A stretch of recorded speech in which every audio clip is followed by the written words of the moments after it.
All right, welcome everybody to the Anti-Reviews Top 10 Games of the Years, Movies of the Years.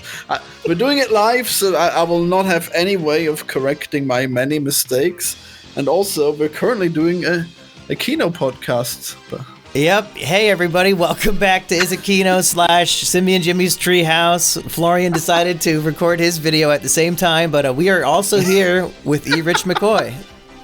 You know, it's important to conserve effort and time and your ability to remember things. So good job, Florian. Good on you. And what's interesting is that since all three of us are giving a top 10 list, this video is really more of a top 30. You know, realistically, maybe me and Erich will have like a little bit of overlap, so maybe like a top 25.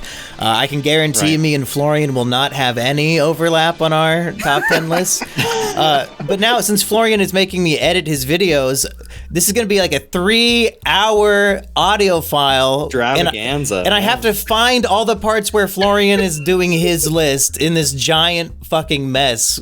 Well, I assumed you would just take only the part where I do my list and emit your part, but okay, I guess. I would imagine we're doing like, we each do our number 10 and then our number 9. You know, it's not just one person at a time. Didn't we do it that way last time? It seems more convenient. No, Erich and I did it together, and then we took pity on you and did a second podcast just for your list. You never actually heard our list. A second podcast just for him? Yeah, we did. Oh my god. People wanted to know his list, and that's why we're just doing all of us together this time. Yeah, I'm the only interesting one. I don't even know why you guys are here. Well, Florian, it's funny that you say that.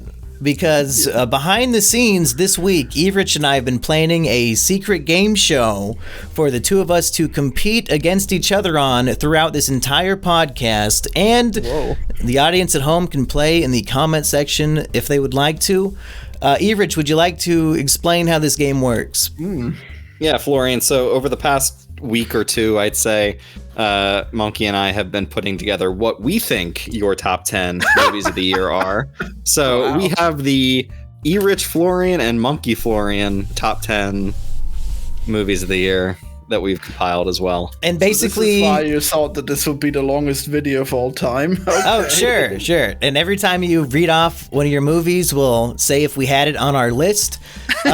We did compare our lists right before this show, and 8 of the movies were the same. Wow. So we're very confident on 8 of these. It's those other 2 that'll really seal the deal. Those could be the tiebreakers, I mean, that seems like you probably should have put more work into making the lists more separate, so you have a better chance of not having a tie. I actually put them from 10 to 1, as in I thought you would like this the most and like this the least. So, I put a little bit more effort in. We're gonna score it based on the number that. Well, no, Monkey didn't do that. So I'll give myself a little extra points if I get it in the right place. But. And if you want to play at home, pause the podcast after I finish this sentence and write down the 10 movies you think Florian has on his list. I guess we're doing it in any order because that's how I did it. And you can't write down Triumph of the Will because that came out in 1940. Wow. Whatever. Yeah. You guys were so hyped to review that one. I didn't partake. Jeez. Yeah. Well, that would have been like homework for you because that's the curriculum, and you watched it in school every year. Like, I don't want to watch that again. It's like watching Bill Nye. Like, oh, this is homework. Yeah. Ew. Yeah, I only know that one for my edgy face. Nope, no thanks. Well, let's get the game started now that everybody. Edgy Nazi phase, Florian? Wait, what? No. Florian had an edgy Nazi phase? You said you only watched Triumph of the Will in your edgy phase? I mean, another thing I watched was American History X, I guess. I mean, that's not really an edgy movie. It's more of a redemption story about a hero who becomes even more heroic. Wow. Yeah, sounds pretty edgy if you like it. But let's start the game with Florian's number 10 favorite movie of the year. All right, well, anyone want to guess? No, you have to. Yeah, you say what it is, and then we'll say all right, whether it's on the list or not. Like I can. Well, I guess I may have mentioned this before, so this is probably pretty unfair. But yeah, I wonder if you have this on your list. It's called Renfield. Oh yes! Yeah, see, you guys, you made me post the list before. Erich even got the spot in his list correct. That is correct. And that's one of the two that I did not have, so I have lost the game pretty much. Instant lead. Instant. How could you think that I would? How could you think I would make this list without my boy Nicolas Cage? Wow. Man, well, here's the thing. You don't have Dream Theory on your list, if I had to guess. So this is your Nick Cage entry. Dream Theory. Yeah, Dream Theater was pretty boring, honestly. Jesus. I don't even remember the name. Dream Scenario. Oh, Dream Scenario. God damn it. All right. I think Dream Theory was the name of his book, right? He wanted to write. No, that was Game Theory. What? Yeah, he said he's retiring from writing the Game Theory book. Yeah, but the French wouldn't let him. All right, so Florian, what did you like about Renfield, the Nicolas Cage vampire movie? Well, I certainly liked Nicolas Cage about it, but also I guess it's a pretty solid story about a toxic relationship and a guy who just constantly tries to please this other guy who is just bossing him around, and it's so funny how hard they tried to make it relatable, despite the fact that it's about vampires and like zombies and shit. Now, did you relate to Renfield in the sense that I am Dracula? Well, I thought you'd be Renfield. Wait, you boss me around. No way, that's not right. Yeah, I was gonna say Florian. Well, I mean, now that you're working for him, maybe he is the. That's true. I am his subservient, wage slave cuck now. That is true. Yeah, you gotta edit out all your annoying comments. This is gonna be a pretty short video, actually. Actually, how are you gonna do this? Is it really gonna be 3 hours? But then what's the point of having it on your channel as well? I don't know, man. It's Kino. This was your idea to record your thing at the same time. I don't know. I assumed my thing would just be my list, but okay. Yeah. I mean, I'm sure you can edit it out and just say, yeah, your movie and why you liked it, and that's the entry. Yeah. Yeah, it's not like the video needs to be that long, right? I'll just plug in all the relevant sentences you say. I mean, I guess whatever works. Surprise Florian, me, let's put in some transitions as well. So just say like, and in number 9, and yeah, that kind of stuff. Yeah. I guess just as you go along, ahead, so he has something to throw in there. Oh yeah, so at number 10 was my movie Renfield. No, actually, I guess we had a better reveal because we did the you guys guessing what it's gonna be. I guess that's gonna be the video. It's just you guys guessing and then me. Yeah, maybe saying it. Yeah, you should just stop recording yourself, and I'll just use this recording of all of us. Mm-hmm. Well, I mean, I'm recording all of us too. Oh, okay. Just keep recording. Keep recording, and you can use what you want. This is the classic Is It Kino original Peaches content that people tune in for. The behind-the-scenes retardation of stupid shit for a video that'll get 200 views on the Anti-Reviews channel. Yeah, I really don't know what the hell we're doing here, but okay. So, all right, Florian, what do you guys I do want to congratulate you on starting the Anti-Reviews channel this year, right? Because that was 2023 you started it? Oh, yeah, I think so. Was it? It must have been right. There's no way I did. When was your whale review? I could have made 50 videos, right? But I think the whale would have been after December, right? Because it was released around December. The first movie was that stupid. Oh Jesus! The one with the world ends. The retarded god in a stupid world or something.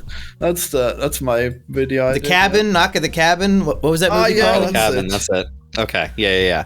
Oh, so that was last year. Good. Okay. Yeah, you started a new channel. You bravely chosen to take on movie critics. It's like this is the baby that came out of the channel. Is this top 10 list? Wow, that's pretty good. Yeah. All right. So any other reasons why you like Renfield? Because I did not see it because it looked terrible, and I did not want to subject myself to that.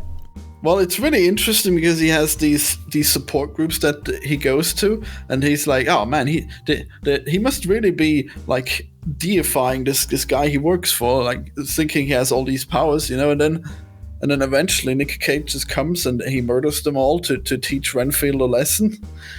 So. Mm-hmm. So, was this written by a Rick and Morty writer? No, I don't think so. Why? Kind of feels like it. I mean, It would be no, amazing, no, an it amazing really- twist if at the end we look at every Florian choice and every single movie he chose had a Rick and Morty writer. Well, I know Ant-Man 3 is gonna qualify. Oh damn it! How do you even know if I put Ant-Man on the list? It's a good question. All right, Florian, my question for you: how is Aquafina in the movie? Wait, was she in the movie? Ah, fuck! I'm pretty sure she was the Asian girlfriend. What? Really? the Asian cop. See, I only recently found out that she was Asian because in the Pigeon song, in the Pigeon song, I assumed that she was black. Okay, because she was rapping. Florian, so well. She would like you to think she's black. Yeah, I know. Florian right? always closes his eyes when he hears her, and Well, I assumed only- that she was black. He's never she's seen just her a singer. before. Yeah, I didn't know about her name, and then I'm like, what? They put her in this and in Migration? Why? And in Little Mermaid. And then I realized that she is like an actual actor that is in a lot of things, so that makes sense. I She do was in believe. Little Mermaid too. She was the gull or whatever. Yeah, She Florian. was actually good in this. Yeah, well done. You were right Way to better be confused. I believe she has gotten in trouble in the past for putting on a black scent, I think they call it, and like saying the N-word and stuff. So she wanted you to think she was black. That makes sense. Yeah. Okay. Okay, Erich, what is your number 10 movie of the year? All right, my number 10 movie of the year is a Canadian feature, very proudly Canadian. Canada actually had this like film, not contest, but like a film initiative where it's like we want to promote more Canadian filmmakers. So the film is Blackberry. This is a biopic about the BlackBerry company and how they like basically dominated the cell phone market for years and years until iPhone came along and just wiped them all out. Basically, it's an incredible, cringy kind of sometimes comedy movie about Jay Baruchel founding this BlackBerry company. And I think Matt Johnson is the guy who directed it, and he's also in the movie. It uses a lot of like quick camera cuts and some of these like insane snap zooms, and like it's just very documentary film feeling. And then of course the CEO executive guy who comes in to like actually take their business somewhere is Glenn Howerton, and he's just incredible. He's one of my favorite performances of the year. He just gets to swear and curse at people all the fucking time, and it's just such a great movie. So I had a great time watching this. Matt Johnson is one of my favorite artists out there, not just from his movie The Dirties, but from his web show that became a TV show, Nirvana the band, the show. He's unbelievably funny. He like grew up with cinema, and every time he puts himself in a movie, his character's just a movie nerd, and he's constantly making references, and he puts that into his films. There's a lot of that in Nirvana the band, the show, where they'll like take a direct shot from Jurassic Park, and then he'll redo it with his own little twist on it. And yeah, I loved this movie as well. It might be on my list at some point. Who can say? Who knows? Interesting. Seeing Dennis from It's Always Sunny, Dennising it up and screaming at fucking the guy from The Dirties was insane, and I loved it. And I hope he continues in Hollywood or whatever fucking path he's on to work with more big stars like that, because he deserves it. He's great. Absolutely. And like the scene where Glenn Howerton quotes the "I'm from Waterloo where the vampires hang out." I had no idea about that. That is a reference to a video of this guy who's must be high out of his mind, and he's just rambling, and he's saying some of the funniest, weirdest shit ever, and just acting like a complete nutter. And I now love that video because of this movie. So yeah. Blackberry. Florian, did you see Blackberry?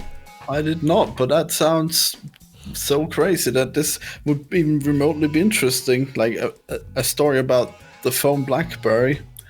I'd recommend you see it. Like, I think anybody who works in tech or any like gaming or any of that stuff, like these are really nerdy characters who, like, at its core, care about what they're making, and it's the kind of like push and pull between creativity and design work versus the like what is going to sell. So like at one point in the movie, they're like, yeah, people who are assholes who talk loudly, we want them to sell our products for us. And so they get people to like loudly act like assholes who have like status and who have power, and those are the people that they're using to push their units. It's really good. Hell yeah, just like that one guy in Better Call Saul. And That's and right. Breaking Bad, I think.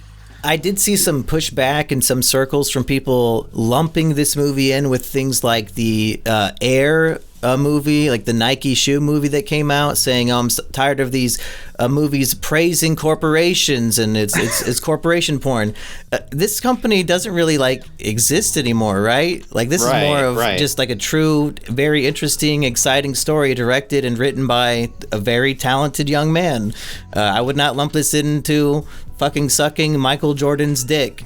Mm-hmm. Oh my god, those things where the Air movie was so bad. Holy shit, I couldn't even like get through it. Oh my god. BlackBerry is such like a flash in the pan kind of like concept and time and place. Like nobody who's Gen Z or Gen Alpha would know what a BlackBerry was. Everyone sees Nikes every single day of their life.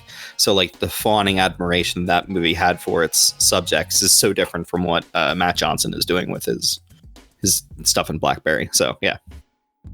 And if you guys can find it, I would highly recommend you watch not only the Dirties movie, which is about a school shooter, and it's hilarious and awesome, and like found footage kind of movie, but also go watch Nirvana the Band, the show, one of my favorite comedy shows. It's about these wacky duo band who just wants to play at the Rivoli. He just wants to play at one club in his city, and he can't get in.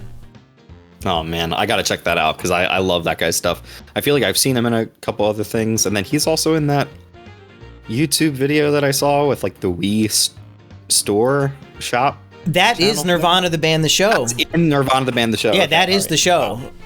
Damn. All right. Those are many recommendations. Wow. Yeah, well, he's one of the all-time greats. I'm following his career very closely. I did not love his fake the moon landing movie, whatever that was called. That. Yeah. What? A little bit slow or boring, whatever, but he's great. So did you see this BlackBerry movie then? Oh my God, Florian. Yeah, of course, he said that he loved it, and he said that it's on his list somewhere. Right. I just heard that he loved the actor. Okay, well, fine. Okay, my turn. All right, yeah. All right, number 10 on my list is a documentary about the lead actor in my favorite film of all time, Michael J. Fox, a movie called Still. This is a movie... Still Shaken, it's called. Well, I gotta say, within 5 minutes, I was crying during this movie. Oh, man. Just to see this man who has brought me so much joy, given me my favorite performance in any action, comedy, adventure movie ever. And there's footage of him struggling to sit and talk, footage of when he's trying to walk. It's the greatest struggle a human can imagine, just to do these basic things. And he keeps falling over and breaking his bones, just trying to like walk across his house. Wow. It's awful. But man, it goes through his whole life story and how he became an actor. And he's like a 5'4" man who wanted to become a Hollywood actor. And then he fucking made it, and he was a huge success. And just like we know how hard it is for short actors in Hollywood. Yeah, this man is Heartsy sized, and Heartsy thinks he can't make it. Like, it took a debilitating disease to stop this man. Okay, height has nothing to do with it. But of course, then he's doing his show Spin City, and his finger starts twitching and shaking, and you can see it in the footage. And man, it's in the show. Like it's clearly yeah. Fuck. But the entire documentary, despite all these horrible things that are making me literally wet on the couch, he has the greatest attitude. He's a natural comedian, and everything he says is so fucking funny. So I'm laughing and crying the whole time. One of the great tragedies in American, or really human history, is what happened to this man. And number 10 of the year. Wow, damn, Wow, that sounds really awesome. I heard almost really wanna good see things it. about this documentary, and yeah, it sounds like a hard watch if you have a lot of fondness for Michael J. Fox and yeah, just the struggles he's gone through. Okay, Florian, let's see if I can get a point on the board with your number 9 pick. I guess that's quite possible. All right, everyone, for number 9 is the movie Barbenheimer. Yep, that's right. I'm not giving them 2 spots. Okay, it's one movie. All right, Oh my Barbenheimer. fucking god! This is gonna both of us up so fucking much. Yeah, well, too bad. I made the list before you guys told me about Well, this. I had neither one of those movies. This could Well, you're single-handedly lucky, then. take both of us out. Well, I can't take. Well, actually, No, but it's possible that because there's 2 spots that either of us could have picked for either movie. That's pretty interesting. So, did you have both of the movies on your list, Erich? I had 0 of them. Well, I guess then it is not relevant at all to the game. Okay. So true. Okay, how do you get away with this, you jerk? Well, the thing is that the 2 movies, movies in number 9. like both of the movies, are pretty unimpressive. But what they've done for cinema is worth putting them on the list. Okay, I've Holy not seen my cinema so busy for an entire month. Like every time you want to go to the cinema, there's always a queue for the snacks. There's always people there seeing these 2 movies. Even when you want to watch any innocent other movie, you still gotta put up with the barber heads. It's crazy. Florian, did you get a job with the MPAA recently and didn't tell us why? What? No, I just went to the movies. Okay, It's your top 10 list, my man. Look, I'm impressed that these lazy bums actually go to the movies just for this stupid thing. Okay, so I'm happy for them.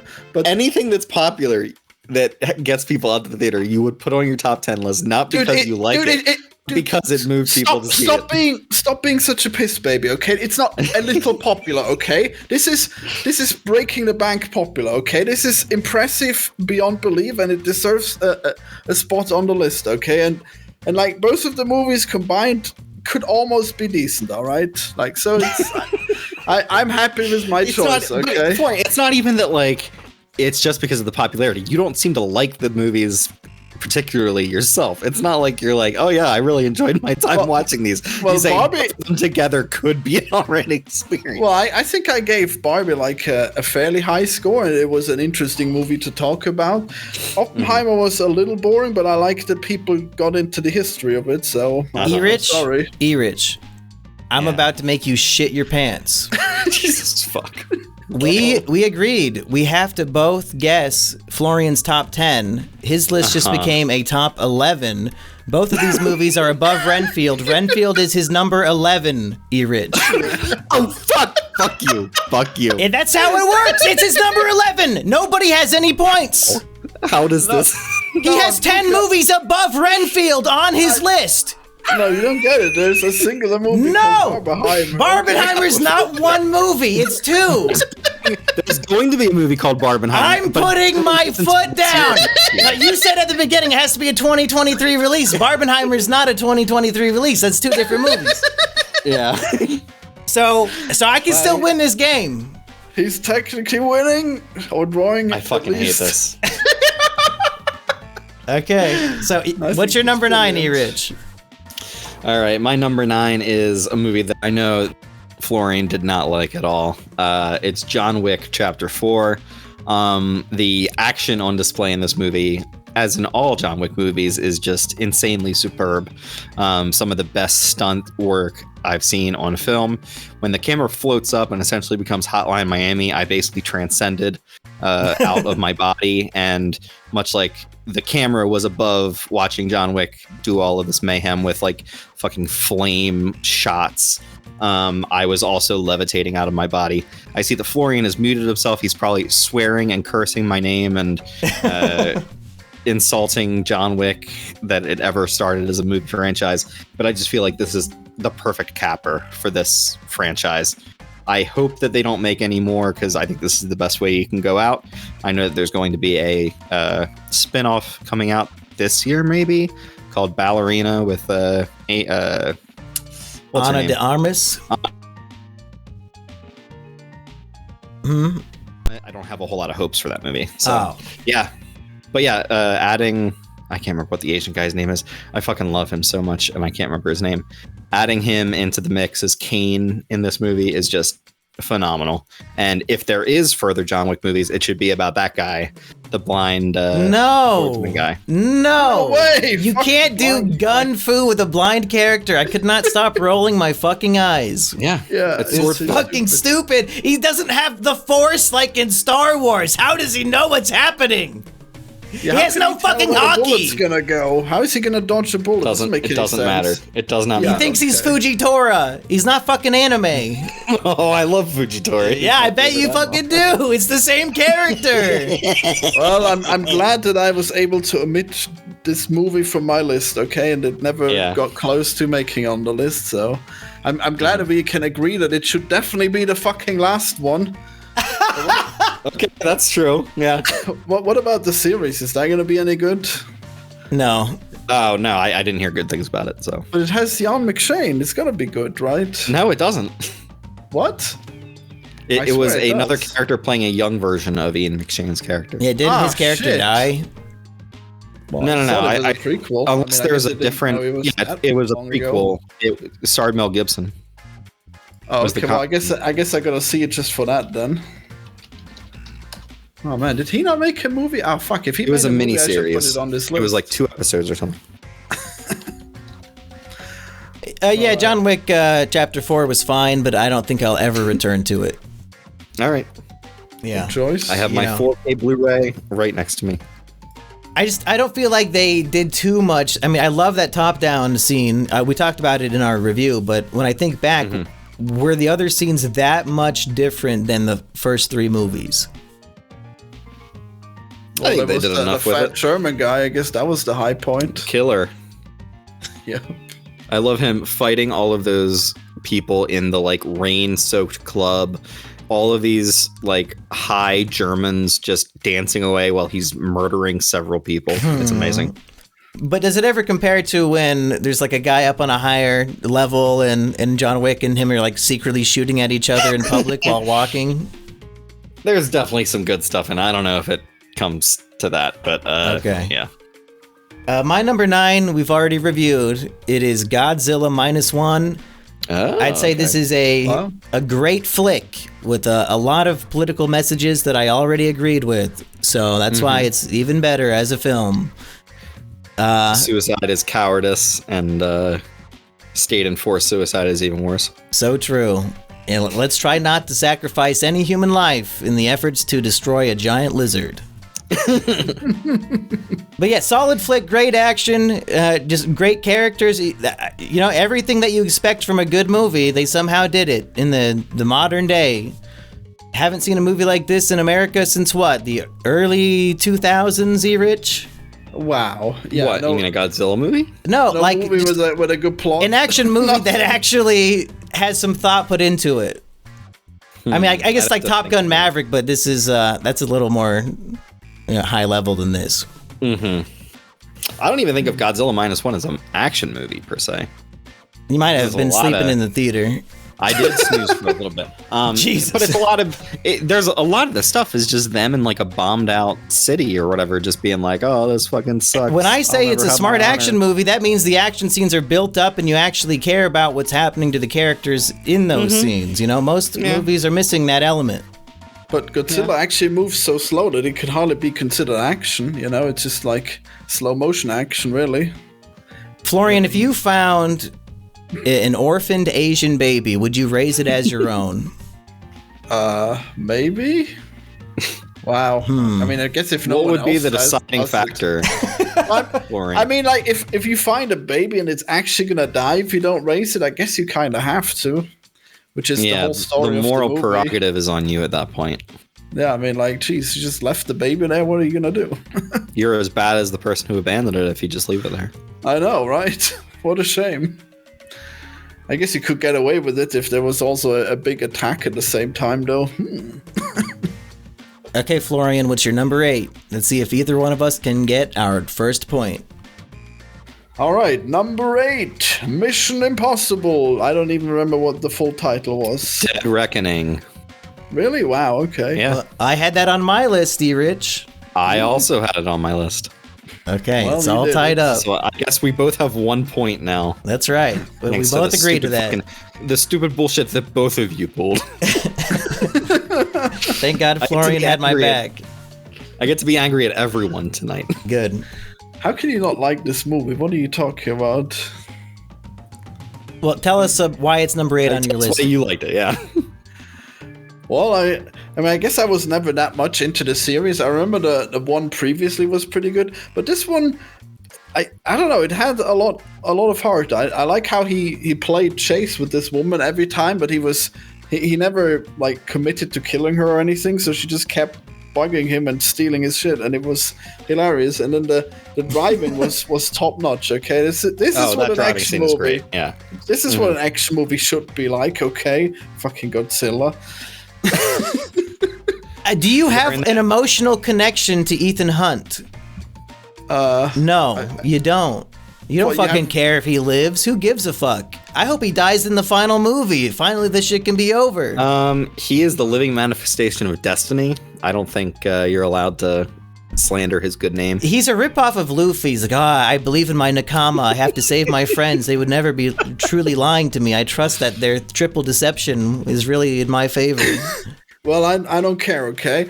The thing I care about is an AI wiping us all out, and that's what this movie got, okay? So yeah, that was the cringy part of the entity. plot. Yeah, I know. I bet you hate it, but sorry, it's too real, okay? I think all movies should feature this kind of shit because it's actually gonna happen, okay? Can I make an argument in favor of AI? Oh, no. Sure. So, Why? people were upset that they learned that the Mr. Cheddar rat man Yeah, it was actually AI. is AI. Then some stupid woman is like, I'm gonna recreate it now that it's AI. I'm gonna give it some soul, and she like made her own drawing cartoon version, and it was fucking hideous and terrible. It was worse. Horrible. Everybody said, wow, like this convinced me there is some merit and some soul to AI art, because when a human tries to recreate it, it sucked. Yeah, no, AI art is fucking amazing, okay? Like I don't look at human art that much, but what I look at is that weird DALL-E subreddit. It's got the fucking most amazing art ever, okay? I agree. I could watch it all day. It, like so many cool little details, and there's like always a collection of them. Like you never get that many different pictures of one thing from a human artist. And that's the main thing about AI is that it, in fact, will take our jobs and then it'll kill us. So, yeah. It will not say, replace us on this AI. podcast. It's about time. Well, that'd be one of the easiest things to do. Like it can already fake voices pretty well. It just needs to be hooked up to ChatGPT. No, but listen, no, it's the human element that I will not remove from this world. All these other big name YouTubers can retire like pussies. I don't fucking care. The people out there, they are desperate for real art made by real people. That's what we're here for. Isn't that the opposite of what we just said? No, Like, just- sometimes you need the human touch. Okay, we don't want everything to be AI, and that's what we provide. Just because it's the one thing that you personally make, that's the thing you like to continually make. Even Disney is fucking Wish was written by AI, okay? You can't even get that from movies anymore as a human touch. You come to us for the human touch. What he's saying is that AI will crowd out everything else, so then the few humans who do still make things will be appreciated more and truly valued. So true. Well, we'll see. I mean, if they're truly valued, then there'll be a lot of them. But I don't know. We'll see. All I'm saying is Matt Pat is a pussy. I mean, I don't know. Is he going to continue making other videos? Whatever. I doubt it. Yeah. I mean, he had a good run. It makes sense. But Yeah, a whatever. dream job. Freddy's movie. If it's really a dream job, you don't quit after 13 years. Well, it's not a dream job. Could you imagine making like a single one of those stupid ass videos? Jesus, I He don't has know a how whole team of people who help him, I bet. Yeah, but it's so stupid, dude. It's like if you made Teletubbies and then you got like 1 million views and it continues forever, and you're supposed to. Yeah, you expect it to did make drive Teletubbies Psy forever. insane. He did almost commit suicide. Yeah, poor guy. Whose turn is it? Oh, is it Is mine? it your turn? No, wait. You just said... I think it's Florian's turn. No, he just Yeah. did number 8. Oh, no. So it must be my turn then. Did you not do number 8? Go then.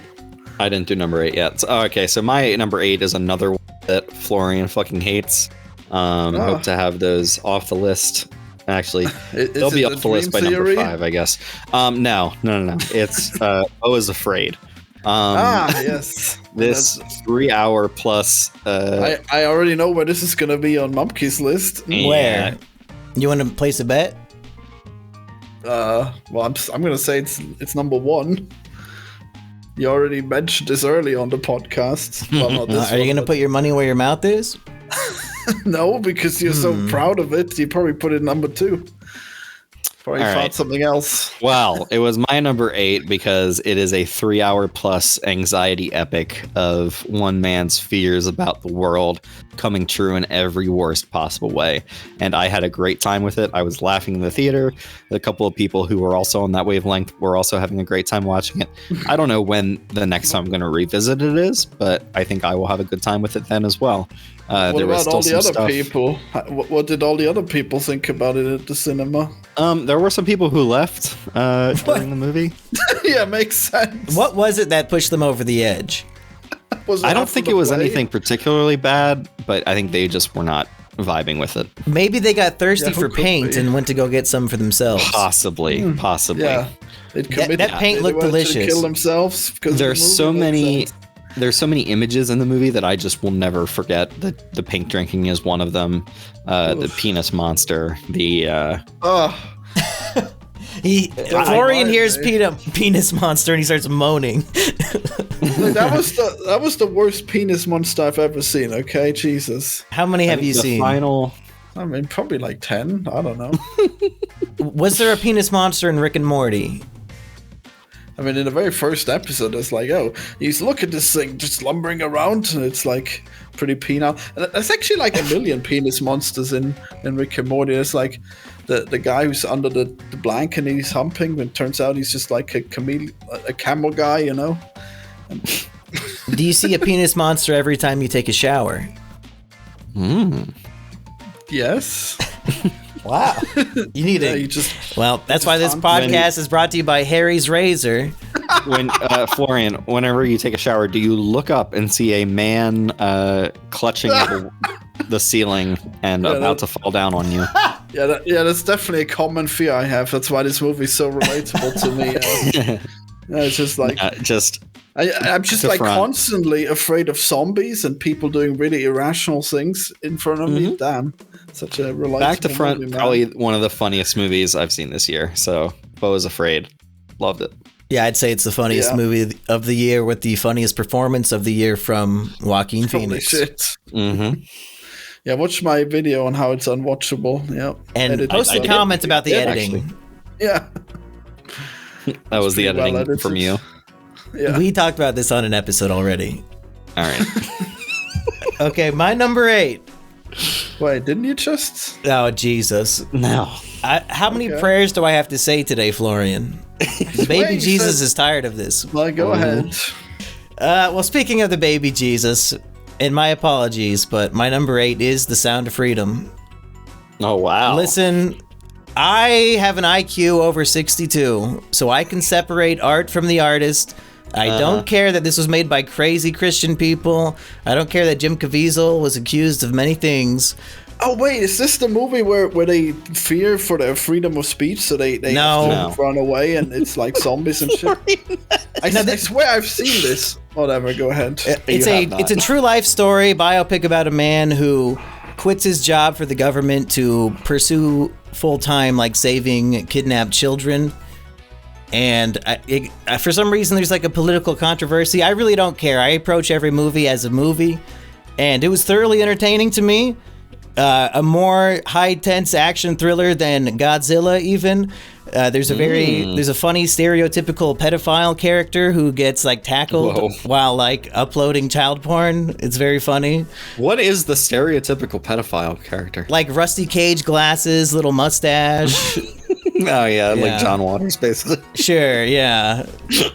And like he's like undercover, like pretending to be a pedophile to become friends with the pedophile guy, so that he can access the networks and find out. Is Jim Caviezel acting like a pedophile in the movie? Yeah, he pretends to be one to be friends with the pedophile. Like he goes undercover as one. It's so good. Does he have sounds interesting. child porn with him? To show to the other guy to be like, hey, well, that is his job, is that he literally in the FBI has to look at it all day, and that's how he's like, when he's like, he's saying to the guy, yeah, I do this for my job and I look at it all day and now I kind of like it, you know. That's how I was gonna say, how do you separate shit. the actual pedophiles from the regular people who are doing that job? Oh, I don't know. They probably get immunity, I don't know. I mean, I don't think he's jerking off to it is probably the distinction. Slowly shaking my head at the pedophile detection agency to let everyone know that I do not like what I'm seeing. I don't approve. He's doing his job like on the subway, shaking his head at the CP. But then the movie, like he goes like deep into the jungle where the military fucking guerrilla warfare guy is, and has the child slaves. Just a lot of fun stuff in the movie if you like watching kids be saved. And I guess people wrote it off as like propaganda for conspiracy theories, but I mean, Epstein's in the news every day, people. Don't be mad at the movie. Mm-hmm. So and that's my number 8. Are there liberal elites doing it? Is that what he's getting at? No, like there's nothing like that in the movie. The movie is just like a true story about this shit. It doesn't really take a strong political stance. Like, if anything, the only thing I found objectionable was they kept saying God's children are not for sale, and that's more of an edgy atheist fedora tip than anything. Yeah, I bet I'm going to see that it's going to be full of conservative propaganda, okay, that you just missed. You should watch it and let me know, because, I mean, maybe I'm wrong. I personally didn't think it was, anything like that. Maybe. We'll see. What is your number 7, Florian? Okay, so the problem with making this list is that there's like... come on. No, it's a movie, don't worry. Like, the problem is that there's so many really high-quality cape shit movies, so that I put most of them in the honorable mentions, and I narrowed it down to 2, okay? So... I may have fucked up this... I know. I skipped out on the cape shit to get more children movies in here. Okay. Oh, thank goodness. All right. So number 7, The Marvels. Isn't it great how this plucky character from the Marvel series, Miss Marvel, is now on the big screen, and she is more relatable than ever, and like the whole movie is great, and they even did the impossible and made the actual Captain Marvel a character with a struggle instead of just like a Mary Sue, I guess. So I think, to me, this is the perfect movie, and okay, that was a bit much. I was gonna say that's going a bit far even for you. Like it's really high quality for cape shit, okay, and it's too bad that there's so much Marvel fatigue, so it didn't get enough views. So I'm here putting it on my list bravely, okay, because it deserves it. Yes, bravely.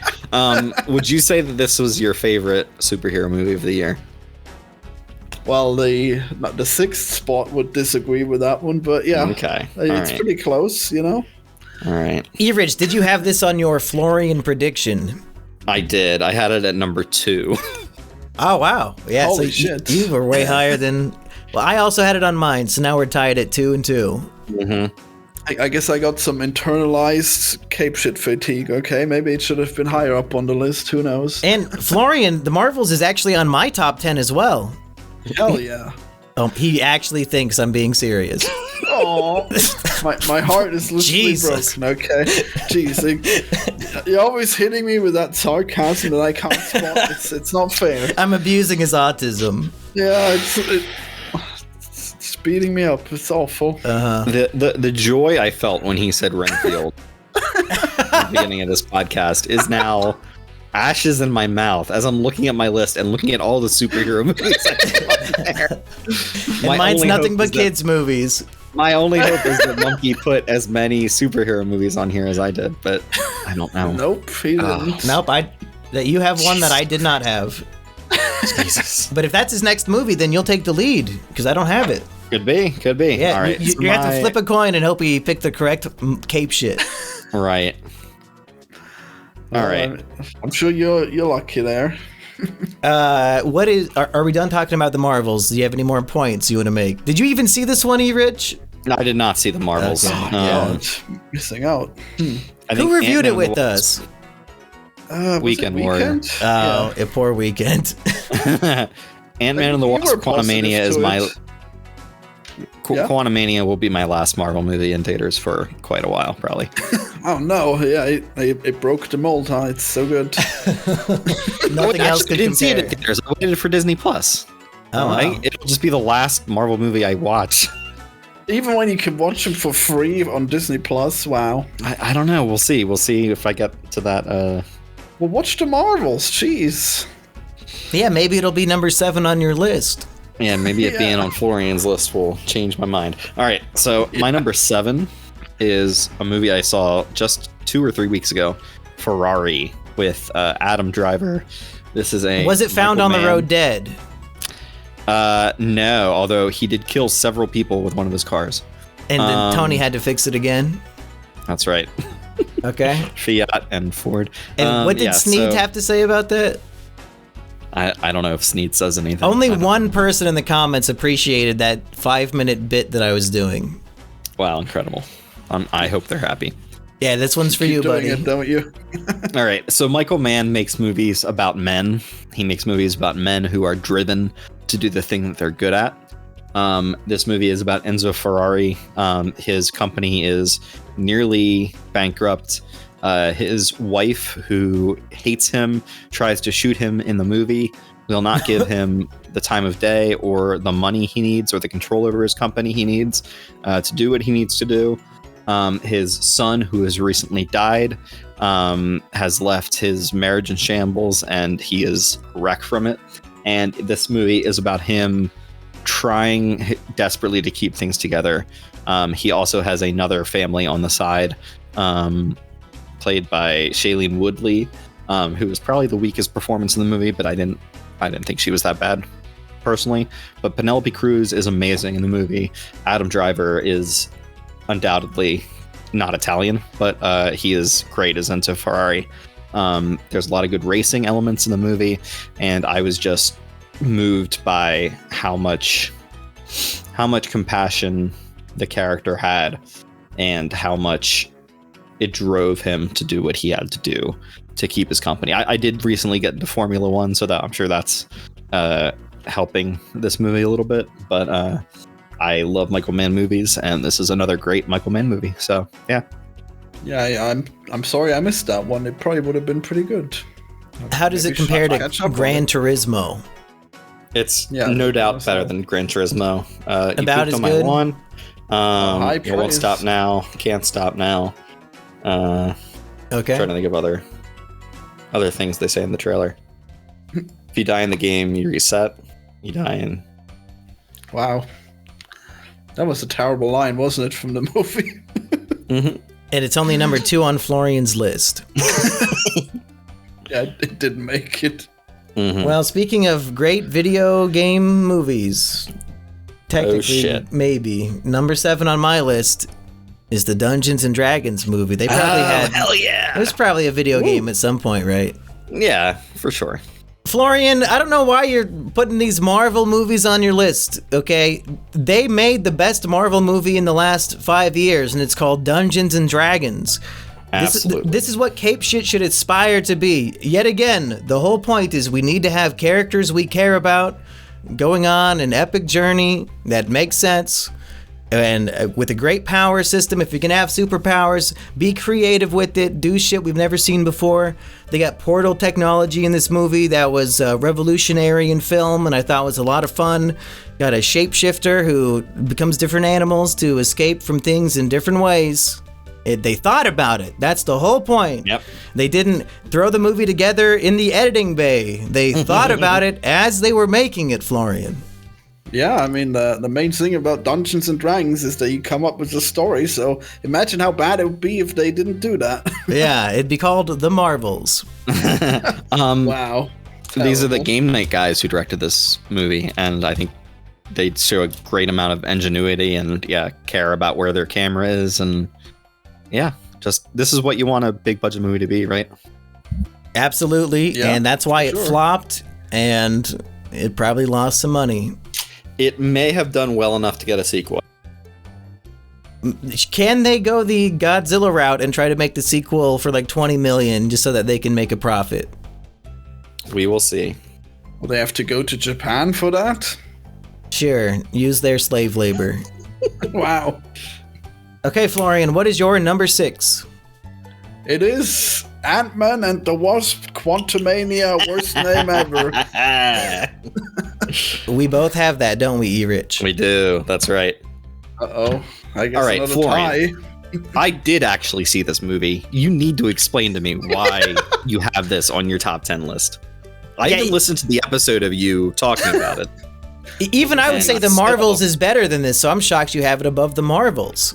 Well, the thing is that ants are really cool, and Shut up. But you hated Dream Scenario.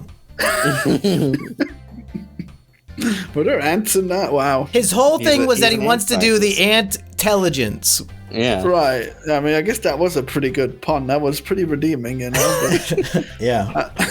I don't know. Florian does a Something was last wrong minute with that movie. substitution to his list. Yeah, putting it in because of ants. Wait, so now both Barbenheimer movies are being kicked off? Because it No. was in one slot. What? What No, are you talking about? that This was a is joke. one- Because we keep adding new movies at the top, we have to push the ones on the bottom off. It just keeps pushing it back, yeah. So I don't know why everyone hates this so much. It is just a really fun adventure, okay? Going into the quantum realm is more imaginative than most of the Marvel shit that we've seen before.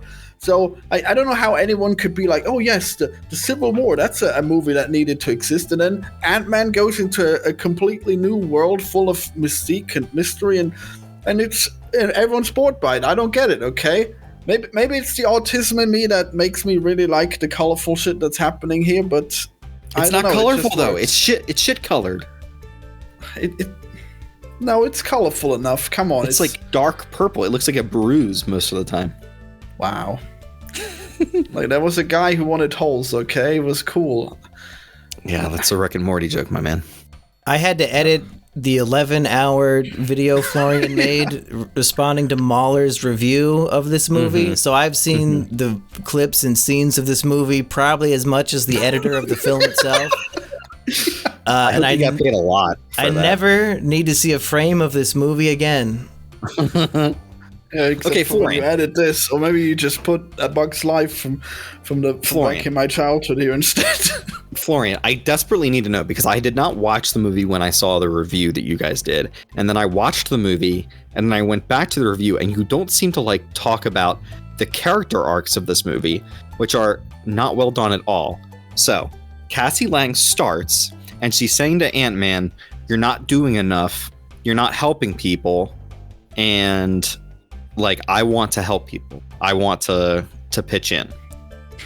And I Throughout know the why movie- that's in the movie, because what she's actually doing is protesting the police. And at the time when they were making the movie, that was the hip thing to do is, oh, I fucking hate the po-po. Let's fuck with them and steal their car. So they shoehorn that in. And that's like, oh, this will be her character. This every other movie, she's a 4-year-old. What is her character here? Oh, she fights the po-po. I don't care about that. But the movie happens, and then when he gets out of the quantum realm or whatever, Ant-Man has not changed appreciably and does not help anyone or do anything. Like, what is the character arc there? Yeah, see, like, normally movies rely on character arcs, but the thing is that, like, the girl is just stupid and annoying, and Thank she's you. wrong, and she has to be the one that needs to change, okay? And nobody changes at the end. I don't think she does. I don't think she does change. Nobody changes, and that's why the movie's more realistic than any other movie, okay? It's just people just talking past each other and not getting it in the end, and it's No, realistic. I'm fine with it. I think Florian is right. Let me hash this out here. The theme of Marvel seems to be heroes maintain the status quo, and they should only step up when a villain comes to try to fuck shit up. Cassie's mistake is that there are no problems. She's just trying to create solutions when there's no villain to actually fight. She's going off to fight like Don Quixote going after the windmills over there, okay? And what happened in the other Marvel movies? Tony tries to make Ultron to fight a villain that isn't even there yet, and then it becomes a problem. Like, this is the lesson Ant-Man has to teach his daughter. Like, just wait for something bad to happen. Don't go looking for trouble. But with their like shrinking technology, they could like make as much food as is needed. Yeah, and instead she's fucking with the cops. Dude, like, come on, food? You really think that's what the world needs? Like, World Oh my hunger is God. definitely a problem. We need for- more You think- schnitzel. Like, we have enough food. We don't care to feed the poor, okay? Just deal with it. Well, if we No, can make but- the food smaller, it's easier to transfer. Like, I could put like a year's supply of food in an envelope and mail it to Africa. Then they could just and make then it you bigger. could make it huge. Yeah. Yeah, I mean, you could just... Yeah, that makes perfect The shipping sense, yeah. cost is the issue. I mean, Mr. Beast is already feeding Africa. It's all taken care of, you know? Yeah, but they're only But I getting mean- Feastables, and that chocolate fucking sucks. He's making real wells and everything. He's making a big difference out there. Africans actually get more impoverished because they refuse to eat the Munchables or whatever the fuck. Listen, when I heard that there's like 8 cockroach legs in chocolate bars, I never believed it until I ate Mr. Beast's chocolate, and I felt like I was just eating bugs. Yeah, but I mean, like, it's a pretty stupid criticism to just say, "Oh yeah, the heroes should just feed the poor." Come on, like, you could say that to all of the heroes. Like, Stark has infinite energy, you know. Like, how much food could you make with infinite energy? Florian, the difference is a character in the movie is raising it as a point, and he, as a character, has to like consider it because it's his daughter, and he doesn't want to lose contact with his daughter. Yeah, I mean, those are the challenges of fatherhood. Okay, sometimes you just gotta. The challenge of fatherhood is to like, ignore your children. I mean, yeah. What are you gonna do? Like, oh, she said feed the poor. I guess we're just busy Help feeding her. the poor. Go do forever. something with her that is a positive, like community-changing thing that like doesn't come down to superheroism. Like, she can just get used to the fact that she's got her mom for that, okay? You want to feed the poor, her mom does that. Like, God. her dad is gonna go up Thanos' ass and make him explode, okay? That's That's right. what he's gonna do. Like, Jesus, you're agreeing with her. This is crazy. Okay, well, whatever. Like, if I was small, I would say, we're on different sides of this issue, so the movie must be really deep and meaningful, just like Civil War. But no, it's a stupid plot point, and it's like the first 5 moves of the movie. I don't care, okay? Like, let her be unlikable. Who cares? Yeah, but Florian, Mahler said that he should have been wearing the mask. Yeah, I know. That is another really important point. God, can't believe my how other often he problem- said that. My other problem with the movie is that the movie builds up Kang so much to a ridiculous extent, treating him like a very serious, dramatic character, and then he's very quickly dealt with in this movie, and hopefully never shows up again. But that's less this movie's problem and more the universe's problem. Well, you didn't see the Loki series because he's in that. and I he's did see the really Loki good. series actually. Oh, okay. Well, The new I one? mean, Yeah. you said you would stop Marvel, whatever. Stop going Like- to see movies in theaters for Marvel. Yeah. Okay, well, you should watch them on Disney Plus. Then, but I mean, I think he was really peaking that, and then like I guess real life happened, so we're not gonna get him now. So that's too bad, I guess. but people weren't into him anyway, so whatever. Well, I yeah, guess I'm not it's into a just a character that's tragedy. repeatedly defeated by the good guys and made to be pathetic and is not an actual threatening villain. He's not that pathetic. I mean, okay, he shouldn't have lost that fist fight. He lost to a bunch of ants. Hey, those ants are pretty smart. Those ants fell into a time hole and were like 1,000,000 years old of a civilization by the time they defeated Kang, okay? I expect them to be that powerful. Yeah, they have a Dyson sphere in there, okay? It's perfect. They're vacuuming they and should shit. win. Yeah. Erich, what's your number 6? Never mind. Yeah, Ant-Man, man. What a movie, huh? If only the title wasn't so stupid. Where did Erich go? He probably doesn't realize he's muted or something. He gave up on the show. He couldn't stand your broke list him. anymore. Yeah. Well, he already predicted it, so that can't be it. I guess he didn't like my reasons for liking Ant-Man. Well, I guess What about the I'll do my Blocker next guy? one, I guess. All So right. my number 6 is The Holdovers. Have you seen this movie, Florian? Yeah, I actually have. It was pretty good, yeah. Yeah. I just really hate Christmas, so that's one of the reasons why I wasn't into it. But man, the characters sure were fun. Yeah, I think maybe the theme of my list is that I miss how movies used to look and used to be made. Maybe I just don't like the modern style of filmmaking, because this is another movie that it looks and feels and acts like a movie from, I think, maybe the mid to late 70s. And that's where it takes place even. And it's about just Paul Giamatti being a crotchety, grumpy old man professor at a boarding school for high school boys. And this character arc he takes with the delinquent, brilliant student who has to stay with him over winter break at the school. And all the bickering and fun and heartfelt moments. Oh boy, it feels like a true Christmas classic coming out in 2024. Erich, what did you think of The Holdovers? Hello? Rated R. Now in color. Yeah. The Holdovers? Yeah, what'd you think of The Holdovers, Erich? That was my number 6. It's on my list. Is it Wow. also your number 6? It is not. Okay, well then we'll get to it later. What is your number 6?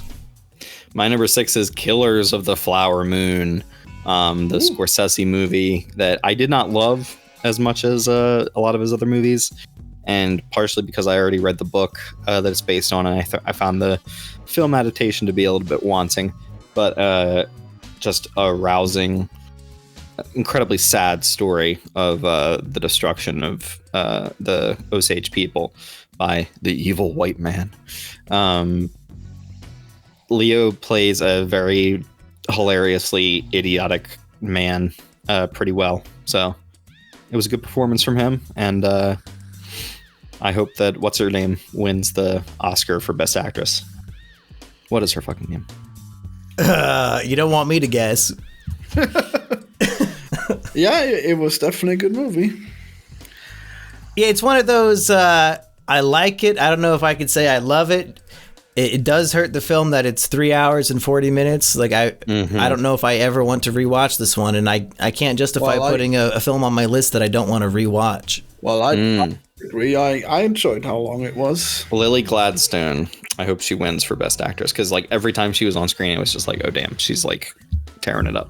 I just want to say to Mumke's movie, The Holdovers, I really enjoyed the crotchety old professor. Okay, he was great. And then he gets into the Christmas spirit, and I hate that because I'm the Grinch. And like he was not out of touch. He was right. The kids were out of touch, and he gives in to the stupid ass kids, and he's like, "Oh yes, of course, you spoiled little brat. You should have a Christmas tree. Yes, please insult the black woman. Why not?" Like, oh my god. Like, I mean, the kid insulting the black woman was clearly in the wrong. It's just that this guy, he's basically an incel, and he needed to have his heart opened up a bit.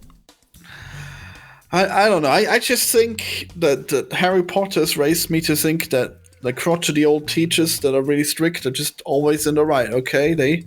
No, because even McGonagall has an opener heart or whatever the fuck at some point. She like opens herself up to the kids and stops being a cunt. Wow. Wait, I don't think she was ever that bad. I mean, was the good as a one. kid, I'm a you see sucker this snake. British bitch saying, "Oh, you're in timeout, little Potter." What a cunt! She was always basically on their side. I don't know what you're talking about. She scolded them enough to make me not like her when I was 6. Like, she saved Harry when he was a little baby. Elderly British women are scary, dude. You don't want them bitching at you. Wow, you don't even appreciate Paul Giamatti's sacrifice in this movie. Like, he just can't deal with teachers. Damn. Such a Okay. hatred for authority. Florian, what's your number 5? We're 1 hour in. My number 5 is Napoleon. Oh my god. Yes. Fuck! Oh, right. We're so fucked. I'm like shocked that you It's so disagree with over. the list, but then I remember you playing this game, right? Okay. Yeah. Yeah, we're pissed that we didn't guess it. Yeah, I mean, what did I give this? A 4 on Letterboxd? I don't know. I thought the signs were there. This is a really stupid movie, but like it's so good. Like his horse explodes, and like the entire time his character is just so enjoyable. The Napoleon just walking through history, making a mess, and not acknowledging his war crimes. Like such a great guy to hang around with. I don't know how anyone could not love this movie, and it's got really good cinematography as well. The feel-good movie of the winter, you're saying. Florian, did you love this movie from the beginning, or did you kind of warm up to it after sitting with it for a while? Because I feel like you were more negative at some point. Well, I'm still negative about it, but then at the end of the movie, I'm just like, damn, I need more of this. Why? This should have been a series. I want more of this Napoleon, Is there going to be an extended director's cut, Rich? I wish. I hope there is, and I think it'll be way better than the theatrical cut. If it was a 3-hour, 40-minute cut of Napoleon, I guarantee it would be a better movie than Killers of the Flower Moon. My ass would be in the seat. Yeah, for sure. Hell yeah. Give us more Napoleon. All right, what you guys got? Go for it, Rich. For number 5. My number 5 is Spider-Man Across the Spider-Verse. I can't believe you have little kid movies on here. You're like Florian, Rich. Yeah, exactly. Cape shit as well. Oh, yeah, Jesus, ew. I was gonna say this is the sole cape shit on my list. I'd say it's soulless cape shit. So despite the many labor concerns that exist in the animation industry, it's not just this movie. It's basically every animated or CGI heavy feature that comes on the big screen faces these labor concerns. Yeah, who suffered more, the makers of Godzilla -1 or the makers of Spider-Man? Definitely the makers of Godzilla -1. The Japanese animation industry is way worse. People are overworked, they're underpaid, they're forced to work long hours, they often miss their families, and it's just a bad situation all around. But the art that exists within this movie is basically undeniable, at least by me. I know you guys will probably deny it. Basically every frame, you can see how handmade it is. You can see how bursting with color and imagination. It's just all over the thing. It's really hard for me to swear that this is an IP based movie when it's got so much just pure glee and imaginative talent all over it. The beginning of the movie, where Gwen is playing the drums and she's like recapping the events of the previous movie, and just keeps repeating a line, has moved me to tears the several times I've started the movie. So I'd say I pretty much love it, and it might be messy as a second part with a third part yet to come, and probably won't come for another couple years, but I have a lot of faith that they'll nail it, and I don't mind a cliffhanger at the end of the movie. I like that kind of thing. Yeah, I'm definitely looking forward to the third part, because it doesn't really make that much sense to me as it is now. Back to the Future 2 did it better. Nobody's ever done it as good. Okay, my number 5. Oppenheimer style. Oppenheimer style. Oh. My bomb killed people. This film is a 3-hour existential nightmare for the human race, and I felt it in the theater. The realization on Oppenheimer's face in the final moments, it hit me at the exact moment it hit him, and I was like, oh, Strauss, oh my God, oh fuck, why did he do that to him? No, he should have had that clearance. Now we're all gonna be fucked.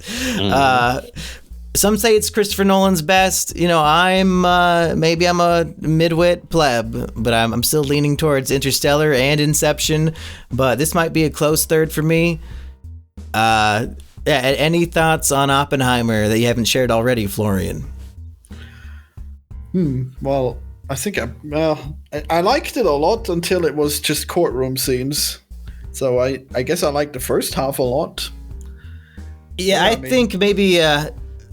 I was impressed that they took things that should have been boring and very easily could have been boring, and it was stylized and intense enough with the delivery of it and the editing and really just the script in general that I didn't think it was boring for one solitary second the whole 3 hours. And I can't say that about basically any other movie that was over 2 hours this entire year. There's always fucking shit that was boring.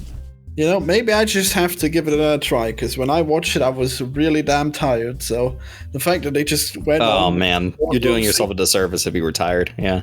I mean, I didn't realize it was that long. Jeez. There's a thing called the internet, Florian, that you can use to look up how long the movie is you're going to see. Yeah, like you never fall asleep in a movie. Okay. I definitely do, but I know how long it's going to be. Okay, good job. Okay, Florian, what is your number 4, unless Erich had something to say? Nope. Okay. Number 4, Killers of the Flower Moon. Are you fucking kidding me? Fuck! You gotta be kidding! You said it was gonna be all kids' movies! You haven't said one! Well, there's disaster. 2 to come soon, jeez. It's so over. He only has 3 more movies. Jesus Christ. Well, let's hear it, Florian. Why did you love this film? Well, I just really love the acting of, well, not particularly acting, but just the performance of Leonardo DiCaprio and De Niro. You know, they were so good, and like it's crazy how you see them just commit this genocide, you know, and they're still just guys, you know, they're just still like doing their thing, and that makes sense, because like the people back then, they wouldn't have considered this to be like a bad thing or anything. Like they would have done shit like this without worrying about it, and that's why like it's such an important piece of history that I didn't even know about until this movie, and now it's for everyone to see, and I think it deserves its runtime, and I wasn't bored by it, and it was pretty intense all throughout. Good on you, Florian. Good on you for seeing the art in this movie. I think the movie made me even more envious of how easy criminals had it back in the day before technology. It must have been so much easier to get away with crimes like this when nobody can just pull out their phone and film it. Well, capital crimes, but like now we're in a golden age of scams. So I guess if you want to do crimes, you can just become a scammer, you know? Well, I guess this is pretty much a scam, but more long term and like moving in. Well, and pretty deadly. I mean, the murders are probably pretty central to the court case about this.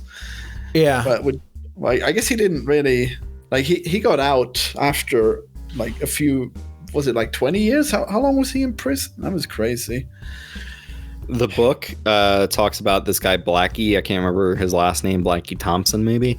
Who the FBI broke out of prison or like did some kind of plea deal with him to have him work with them, and then immediately he went off, took their money, and robbed a bank, and then was like shot and killed later on. Like there was no tracking people. It was literally just like, all right, you say you're going to do stuff for us, go out and do it. And robbed a bank. See, that's the era I want to live in. I would have been, I mean, I don't know, maybe I'm a big retard. I probably am. I think I could have probably stolen some money pretty easy back then. Okay, I mean, I guess all you really need is a gun and, yeah.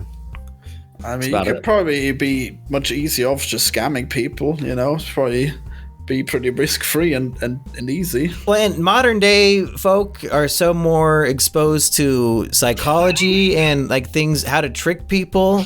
Like they don't know what gaslighting is in the 1830s or whatever the fuck, right? Like we can utilize these tools. You would have just invented snake oil and would have been rich, damn. Yeah.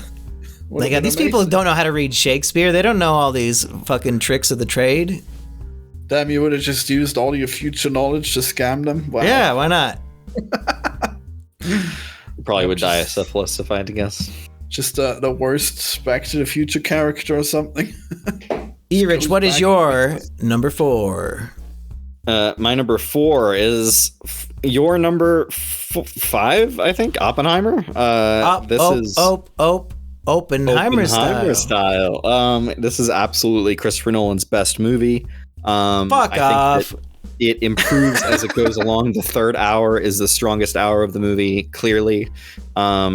This is like an inverse case of Killers of the Flower Moon, where I read the book of Killers of the Flower Moon before I saw that movie and then found the movie wanting. In this case, I saw Oppenheimer first and then read the book American Prometheus and thought that Nolan did a masterful job adapting that book and the events in it to make an actual story. And I just think that Cillian Murphy's amazing. I think that like the entire cast, which is just like full of all of these actors who never really got the spotlight that they might have deserved, is just amazing. And it looks great, sounds great. I saw it in IMAX twice, 70 millimeter baby. And I just think nobody's doing it like Nolan as far as being able to command a giant audience of people, making a biopic that is 3 hours long, commands people's attention, and just is huge, is a $1 billion movie almost. It'll probably make $1 billion when it gets released at some point, and no movie deserves it like that. So the biggest on-screen titties you'll ever see. That's right. In terms of fidelity or something. Not in terms of size, because she could do better. I mean, she's fine. Well, she could do better. She can grow them better. She could have bigger tits. She could. What, naturally? Maybe. I don't know. Get pregnant, bitch. Wow.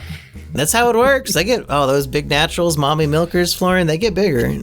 No, they get worse. They'll shrink back down and then they'll be saggy. Get worse. Just keep her pregnant. Wow. Brilliant. Just never stop feeding that baby. I'll fucking drink it. They'll definitely be saggy then. Feed me, baby. Oh my God. My number 4, I said everything I needed to say about it when Erich said it, and that is Blackberry. Blackberry, all right. Yep, nice. Matt Johnson, I'll suck his dick, I don't care. He's my god, and he's great in this movie. He did a great job. Go back to everything I said about it before. I love these movies that I always like, it's in my top like 7 or 8 or 9 or 10 or something, and it's always in your like top 3 or 4, and I'm always just like, oh, that's nice. Just you wait, there's plenty more. Okay, top 3 time, boys. Florian, ooh. I need a point. Come on, hook me up. Number 3, the Super Mario Bros. Movie. All right, easy points. Yeah. Easy points. Yeah, who could have seen this one coming? No, it was so good, and the fact that it's an actually high quality video game movie just makes it all the better. Make all the franchises where movies turn into games, turn into movies. Keep them coming. I can't wait for like whatever they've got planned. Are they gonna make a whole MCU out of this? Fine with me. Mario Cinematic Universe. That's what I meant. They're doing a live action Zelda movie next, so I don't know whether they're gonna switch different formats or what, but yeah. And then they're gonna do like a Spider-Verse where they got all the different styles combined, like live action and Super Mario. Yeah. More like Roger Rabbit, if I may. Yes. Exactly. Florian, does it upset you that your third favorite film of the year was interfered with artistically, in that all of the original music that was scored to the action on screen was replaced with like shitty pop music from like the 90s? No, I like pop music. Okay. So actually, if it was the original cut, it probably would have been like 5th or 6th on the list. I mean, it would have been fine. I mean, that like the racing scene, it didn't fit that well, but I mean, like I could take it or leave it, Okay. Yep. But how many points do we have now, Erich? Like 4?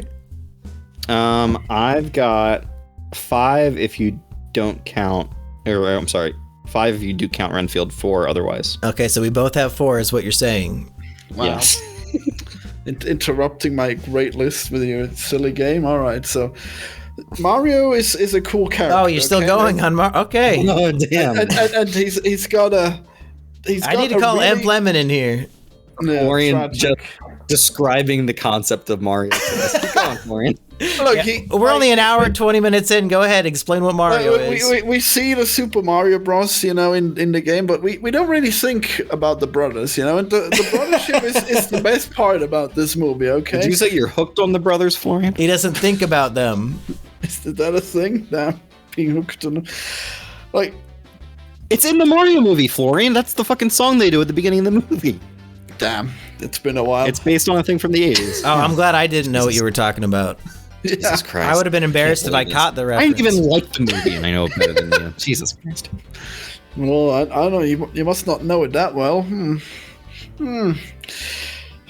Now, did you like it when Jack Black completely gave up and improvised the Peaches song? Because the Peaches song is embarrassing and terrible, and the fact that children love it makes me sick. I hate it. Yeah, they should have interfered with it more artistically to remove that abomination, but whatever, I guess. I think instead of bad improv, just write a funny song, Jack Black. You're a lyrical genius when it comes to comedy, and that's the best you could put in the movie was Peaches? There's not even like a pun in the song. He doesn't even play video games anymore, you see. Well, I guess he is just brilliant, okay? He doesn't even try, and he still wins everyone's heart with his stupid-ass song, so I guess he is just the fact that it's getting nominated for, like, Golden Globes and shit is embarrassing. For who? It's perfect. Society. It's like that banana that was glued to the wall and sold for $1 million, It's the right piece of art at the right time. And I hate it. But the Super Mario Bros. Is just perfect on every level, for what it is. It's not the best movie ever, but it's definitely the best a Mario movie would be. Yeah.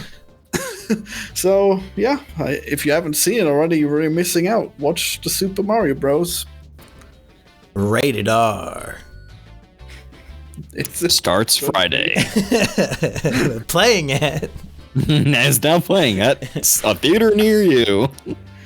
Rated R. Visit the concession stand. Yep, that's me, a Mario. Okay, Erich, what's number 3?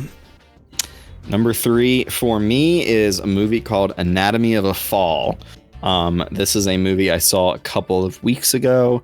It is about a man who is playing the 50 Cent song PIMP and is tragically murdered by his wife. Actually, that's just kidding.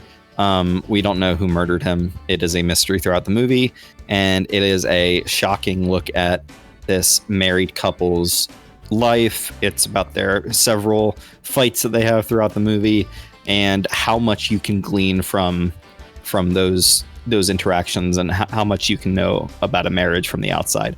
It's wonderfully acted. It's mostly in French. A lot of it is a French court drama, and those parts are very, very well done. There's a kid performance in the movie that's fucking great. There's a dog performance in the movie that is insanely good. I don't understand how they got this dog to do the things they do in the movie. But I was riveted all the way through. You can read the movie in several ways, whether or not the wife killed her husband or not. And no matter what way you read it, there's interesting detail and depth into the characters and the interactions. And it's just wonderful. I really hope it gets some awards love. And I hope either of you guys see it if you're interested. Yeah, I have not seen this one yet, but I guess I should get it on my to-do list. Mm-hmm. Is it available to watch at home yet? Good question. Let me check. Yeah, all the movies that are being la-di-da with their release, you're only hurting yourselves, because now you can't be on my top 10 list. Like, I wanted to see American Fiction, but it's not even playing here yet. Same thing. I think actually local theater just said that they're playing it Friday. It's 2024, motherfuckers. Too late. No. That and Zone of Interest I really wanted to see, but couldn't. Ooh. Florian, I think that movie might be banned in your country, Florian. Yeah, Florian, are you able to see the Zone of Interest? Zone of Interest, Florian. You got to look this up. He lives in the Zone of Interest, I think. He literally does. Literally. Wow. It's a film about an officer at a head guy at a concentration camp just trying to raise his family normally right next door to a camp, and you could just hear the people dying while they're eating dinner. Yeah, I don't know. I should probably check like the weird artistic cinemas to see if it's playing there, but I guess I may have missed it. I don't know.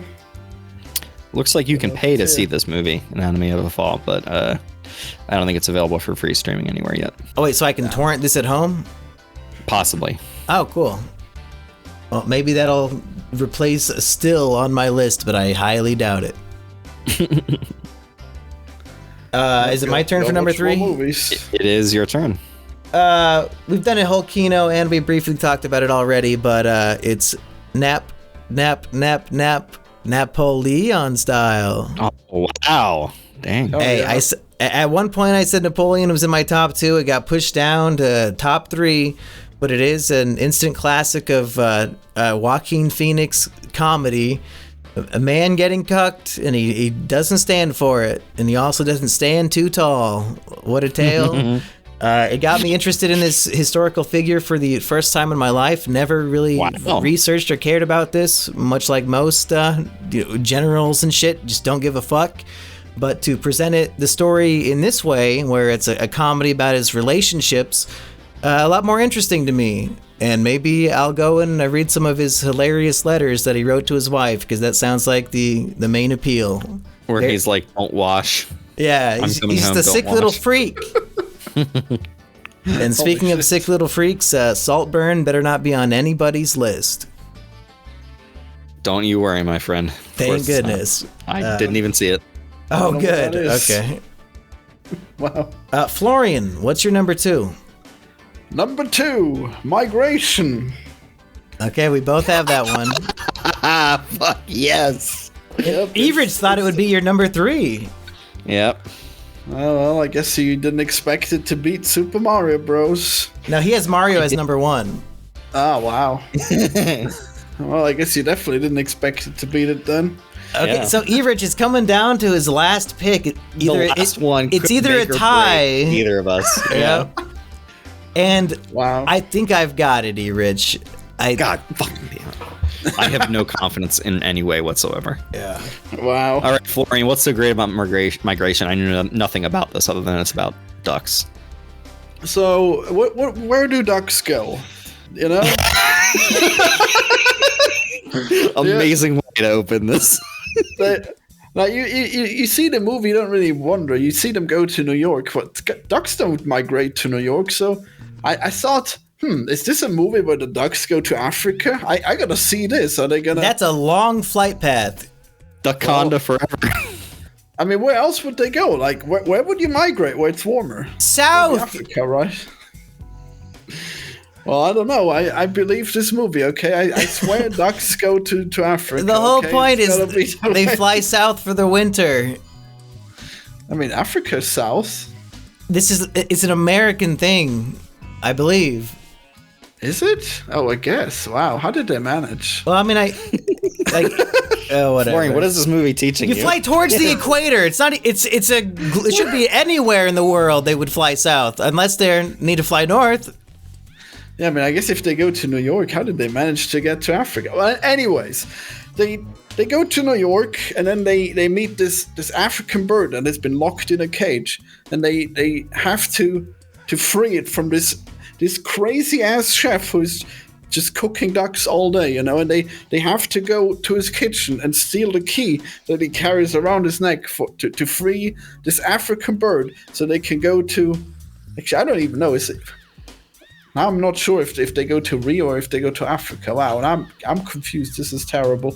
But they free this bird. He's got a hilarious accent, and he's so happy, and it's just an instant classic. Okay, these ducks are great, and the relationships are great. You wouldn't think so, but Illumination is really aced characters. You know, they're really doing it. Just like the Mario brothers, the duck family stole my heart, okay? And they've migrated to strange places with it, all right? So everyone should check out Migration. Does Awkwafina rap in the movie? I wish. Like, if she was rapping, it would be better. But she's this really annoying, like, pigeon that's missing one leg, and she flies into traffic repeatedly. And it's probably the worst part of the movie. And her voice is more annoying than the seagull voice that she does in The Little Mermaid. So really a missed opportunity. She could have been better. Erich, just to be clear, back when Renfield was on the list, Florian had 2 Awkwafina movies in his top 10. I was going to say, it could have been 3 out of 10 Awkwafina movies if he included The Little Mermaid on here. That might be number 1. I guess we'll see. That might be my final point. Oh my God. Jesus Christ. Florian, let's say hypothetically you had to convince one of us to choose to do that movie for an Is It Kino. What could you possibly say that would entice us to want to watch this? Well, I don't know. I guess there's just nothing. I guess the only thing I could do is to pay you to do it, but I'm not doing that, so it's never happening. Really missing out. So your second favorite movie of the year, there's no redeeming quality that you can describe. Well, I mean, I just know that you don't have good enough taste to enjoy it, you know? Okay. But there's one thing, okay? There's one character called Uncle Danny, and he's Danny DeVito, and he's great. Okay? Whoa. So maybe you'd watch it for him, all right? I like Danny DeVito. He's an old crotchety duck, but he's got a heart of gold, all right? So you would love it for him, maybe. Does anyone feed any of the ducks bread during the course of the movie? Well, the duck, Uncle Danny finds a sandwich, and he is about to comically consume it, you know? And then he is swarmed by 1 million pigeons who steal the sandwich from him. And he does not know that he has walked into this class struggle where ducks get fed all the bread, and pigeons do not get fed any bread because they shit on everything. And he calls them vermin, and then the Awkwafina pigeon is pissed because rats with wings. She has been called this her entire life. But he is a duck from a pond. He doesn't get fed bread. He's never been near this city, so he was completely foreign to this class struggle that he's walked into, and he's about to get lynched by some angry pigeons. So it was a funny movie, okay? It sounds like you like it a lot. I'm happy you found something you liked. Yeah, it was great. One of those comedic lynching films. Yeah, they're really going to die, you know, if they can't persuade these pigeons. Erich, what's the real second best movie of the year? The real second best movie of the year is The Holdovers, a movie that I saw and adored. An amazing Paul Giamatti performance, clearly. Alexander Payne just does a great job of emulating that kind of 70s movie style to perfection. And Dominic Sessa, I think his name is the kid in this, and he is as natural an actor as you'll ever find. I believe when they started filming the movie there, they started casting among the kids that were at that school, and he was one of the kids who tried to get a part, and they cast him, and he's fucking phenomenal. So all 3 leads, Divine, I can't remember what her last name is also in this. She's fucking great as well. All 3 of these lead roles could easily get Academy Award wins if things go right. So I loved it. It's just so heartwarming, and it makes you feel good.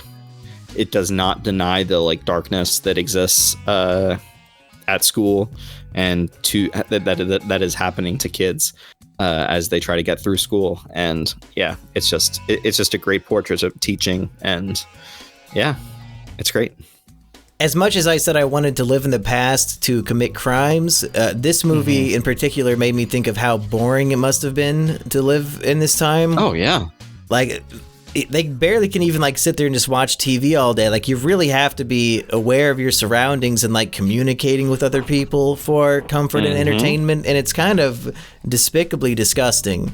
Could you imagine? We have so many forms and sources of distraction nowadays. Yeah, I could sit here on my phone all day and never get bored. But now, back then, I had to go talk to people and get to know other human beings on a deeper level. Ugh. No, those are just the normies.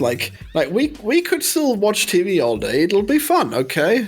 Those were still back good in the times. 70s. They had 3 channels, and then at 10 o'clock the TV just stops. It can't be that long, I guess. Yeah. Well, yeah. Go read a book. Oh, come on, dude. You'd be so excited about those 3 channels. Like, this is some new technology that's never been invented. Yeah, but what do you do when the TV stops at like 2 a.m. or whatever the fuck? They show the American flag waving and they say, "Good night, folks." Aren't you the Mr. Read a Book guy? You're really not going to find anything to do? I guess One Piece doesn't even exist yet. Ah. Yeah. I feel like it should have existed because it seems like it's been going on forever. Since 1997, I believe. How lucky are we to be living at the same time as One Piece gets released? Probably living at the same time as it will end. I mean, I probably would have preferred just binging the whole thing, you know? No, because every surprise is new to us, you know? I don't know what the One Piece is. Future generations will go into it spoiled. Mm-hmm. Wow. I mean, like, you could watch Dragon Ball and you wouldn't be too spoiled about that, you know? Like, it's all there. Because nobody gives a single fuck about the spoilers of Dragon Ball. The whole point of One Piece is to figure out the mysteries. Let me guess. Goku gets more powerful and defeats the bad guy. Wrong, actually. He, towards the end, he kind of just starts being a cuck and says, "Nah, go, my son. Go fight Cell. Hey, Cell. To the extreme. Cell, here's a sensu bean so you can go back to full health because I want my son to really push himself to the limit." I could not believe what I was watching. Yeah, that was insane. I was so angry. Yeah, everyone should be. Monkey, should we do our number ones and then let Florian end his number one so the contest ends? Yeah, sure. And I can go a quick on mine because we've done extensive discussions of them. Yeah. I haven't done my number 2 yet anyway. Yes. It was very hard for me to choose between 1 and 2. I was going back and forth. I love them both dearly. Both very original films that were funny and anxiety-inducing, you know? Mm-hmm. But ultimately, I'm going with number 2 as Dream Scenario with Nicolas Cage. Right. Mm-hmm. Everything I said in the review we already did. I'm surprised I haven't heard it from either of you. I mean, Florian, I know you loved this film and had no issues with it whatsoever. Well, I like the concept, but not the execution. And really, a big thing for me is originality in films. I've never seen a movie quite like this, and Inception's one of my favorites, so you know I'm a big sucker for any dream-related movies and fucking with people in their dreams. And Nicolas Cage gives a wide gamut of Nicolas Cage performances within a single film and a single character. Instantly meme-worthy, like so many different scenes will just stick in my mind and make me laugh again just thinking about them. And at the end, it was kind of a devastating movie. You know, you get lots of laughs and then they emotionally gut punch you over and over again and then it's just over. And a lot of people found the ending to be unsatisfactory, but I think it was tragic enough to stick with me and for me to hold it with high regard and great respect as a film. Mm-hmm. So yeah, I loved the ending. Yeah, like, number 2 for me. I don't understand people who don't get it. I liked this movie a lot. It was not on my top 10, but it was definitely considered for a while, and it would definitely be in my honorable mentions of the year. Okay. And Florian, you loved it too. Maybe. Erich, what is number 1? My number 1, huge shock to me. I did not have this movie on my radar basically at all throughout most of the year. It's a movie that was on Netflix a couple of weeks ago. It's called May December. It stars Julianne Moore, Natalie Portman, and Charles Melton. It is one of the wildest movies I've ever seen. If you don't really know what it's about, I'd caution you to not look it up because the way the movie reveals information is very, very well done. The Charles Melton performance, which is getting a lot of heat, is probably one of the best on-screen performances I've seen in a couple of years. It will rivet you and shock you and just make you question the assumptions of a lot of your life if you put yourself into his shoes. There's some interesting relational stuff, some age gap shit in this movie. Age gap discourse on Twitter. I can't wait. that it's very interesting, but like there's layers to what's going on in this with Natalie Portman and what she's doing, the people she's trying to figure out what their life is like, and the artifice of trying to copy that and make it part of what is ultimately some pretty shitty art. So I love this movie. I couldn't stop thinking about it. I'll probably try to rewatch it again before the end of this year, but it's pretty good. That's another one I have not seen yet, so I guess it also goes on the to-do list. Mm-hmm. How can it be May and December? I don't understand. Google the phrase May December. It's a phrase that has relational. It means like a younger woman and an elderly woman hanging out. Oh, is that what it is? I don't know. Strange. I think it's Okay, the real number one movie of the year is Beau is Afraid, of course. Afraid. I knew it. Greatest performance of the year from Joaquin Phoenix, although, I don't know, Napoleon is a pretty good performance too. But also, the greatest comedy I've seen all year. Just 3 hours of anxiety attacks and screaming and fear and people behaving in ways that make me uncomfortable and my skin is crawling. And please get out of the apartment. Why? No, you're making it a mess. Get out. Why? I'm locked out of my own place. Your apartment. Oh fuck. Yeah, everybody ran in and stealing my shit. Just one of these movies you should sit down with your parents and say, hey, let's watch a movie, and don't tell them. And just put it on. It's like if every intrusive thought you've ever had just suddenly started happening. Yeah, Joaquin Phoenix and Ari Aster, both of them won me over this year like never before. Like, of course, I loved the Joker, and I loved The Strange Thing About the Johnsons, but this is a whole new level for me. And they're both gods, so can't wait to see what both of them do for the rest of their careers. Yep, I'm really interested to see what Ari Aster does next, because this movie was not very successful, and they gave him a lot of budget and leeway with this movie. I don't think they expected it to make a lot of money back, but man, it's interesting. When I was editing the video for Florian, I was reminded of just all these crazy, violent camera angles and perspectives, like in the street. It's just insane and fun. Everything is just edgy and violent and crazy. And watching Florian's review, I was reminded how great the movie was. That's right. Yeah, that's how it goes. Okay. That's an anti-review, everyone. I want to give me my final point to win the game, Florian. Okay, so I think this one should count double, okay? If who gets this one right. I mean, it's either a tie or somebody takes the lead. Oh, God. It doesn't matter. Okay, well, I don't know. No, I doubt if it's double, we both get 2. Who cares? Yeah. Look, it doesn't matter. I want you to guess, okay? What's the number one movie? God. If I have to go on the choices on the list I wrote, I'm going to say it is Leo. If I had to guess from, I'd say Elemental. Wow. Also no. Okay. Is it Wish? No. Is it Indiana Jones and the Dial of Destiny? No. Is it The Flash? Yeah, those are some great movies that I probably should put somewhere on this list, huh? No, it's number 1, Dungeons and Dragons. Oh my God! Wow! I don't know, congratulations, that's a great movie. Thanks. Erich, since it's a tie, we don't have to do the prize. That's the thing. Thank God! We win. We both win. It's the best possible. So we did not say the prize was that the winner would get to choose the next episode of Is It Kino, but they would have to choose a movie on Florian's list. But it's a tie. We don't have to be cursed with that punishment now. It's incredible. Nobody gets to suck my dick. Oh, that's terrible. I don't have to watch fucking Renfield or Migration. Oh man, that would have been how I could get you. Oh, that's how you could have watched Migration. Damn, what a shame. If that person won, would that person have picked the movie? Or yeah. Okay. Yeah. Yep. Well, let's hear about it, Florian.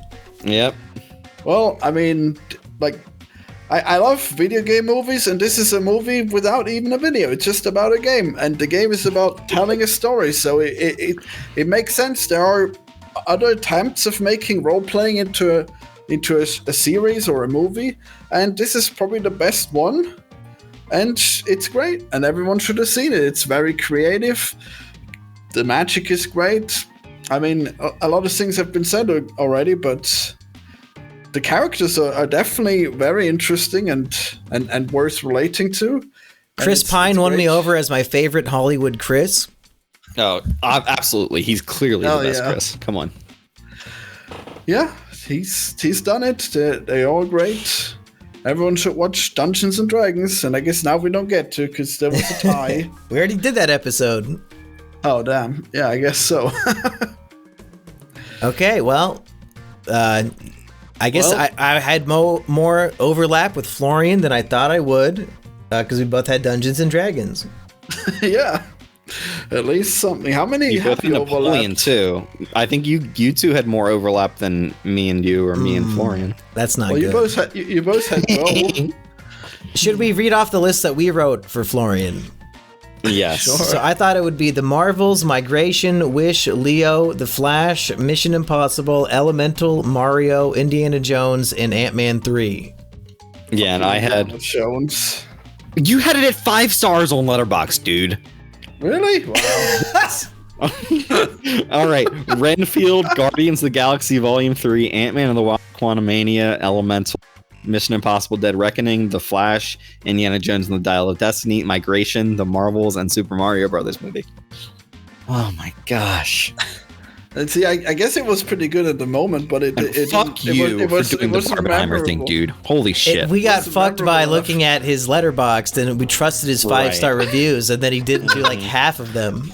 Well, that would be too easy for you, too. I just expected even a know little we were doing consistency in his opinion. Indiana Jones was good, but it wasn't memorable. Okay, so that's You should why. not have given it 5 stars then. That's not how his would I brain know? works. He felt 5 stars in the moment, so That's he not did how it. any brain works. If something's not memorable, you forget about it. That's how that works. I'm sorry. You should go back and edit your review now. It's not valid. He'll have to rewatch it then, and then it'll be 5 again. Yeah, it'll be perfect. He'll remember it, rate it 5, and then forget about it the next. Hey, just because a goldfish forgets something after 3 seconds doesn't mean he doesn't enjoy it while it's happening, right? Yeah. You gotta enjoy that food while you have it. I've watched so many movies. I'm the goldfish of movies, okay? I'm going to revisit them at some point, and they'll be great again. Anyways, so this year had a lot of good movies. I don't think it had that many great movies, so it was pretty hard to make this list. So here is the list of the mentions, okay, that almost made it on the list, and they're pretty close to the quality of this list. So here they are. Guardians of the Galaxy, The Flash, Batman, The Doom That Came to Gotham. That's an animated Batman movie with steampunk stuff. Pretty cool. Trolls Band Together, Ruby Gilman, Elemental, and Leo. Yep, still leaving Indiana Jones out, I guess. Wow. Poor Indy. He's going to die. Leo should have been in forgotten. top 5. Yeah, I guess Leo was pretty good in retrospect, but I don't know. I don't think it beats Renfield. Well, Erich, since we tied for winning, can we break the mold and both agree to come back for Big Fat Liar? Yep, let's do it. Fuck yeah, because the fucking PC people did not vote for it, got fucking 3rd place. So fuck you guys, we're doing it anyway. Damn it. It's Why holdover do people sweep. even vote? Why do you even vote? It's no fair. I mean, we're still hungry gonna like the do. wolf, am I right? Yeah, we're still doing Mighty Morphin Power Rangers because it beat Pulp Fiction by 3 points. I cannot believe the thing that I just tossed off is the one that won. Yeah, now I finally get to find out what the hell Ivan Ooze is. Hell yeah. I have no clue. Well, looking forward to this, I guess. Yeah. Wait, no, it'll suck. Fuck. I watched that movie so often growing up, so. I always thought the Power Rangers were so lame, and I've never seen them, so it's a time to be surprised, I guess. Yeah, I'm in the Might same as boat well as you, come. Florian. Hell yeah. Erich, do you have any honorable mentions you want to mention? All right. The Iron Claw, I saw that like a week or 2 ago. I really liked that, but didn't love it. Let's see here. The Boy and the Heron was a really good Miyazaki movie, but not my favorite of his stuff. Dream Scenario, definitely. Dungeons and Dragons, definitely. The Killer, for sure. No One Will Save You, I thought was pretty good. That was a Hulu movie about aliens.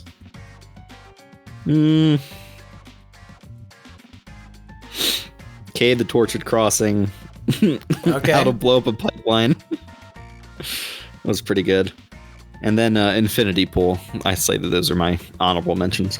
Oh yeah, I liked Infinity Pool. I liked Willem Dafoe had a movie called Inside. That was a COVID movie where he's trapped in like he's trapped in a sci-fi apartment because he's trying to rob it, and like the temperature keeps getting extremely hot and extremely cold, and he has to like fish out of the koi pond to survive and shit.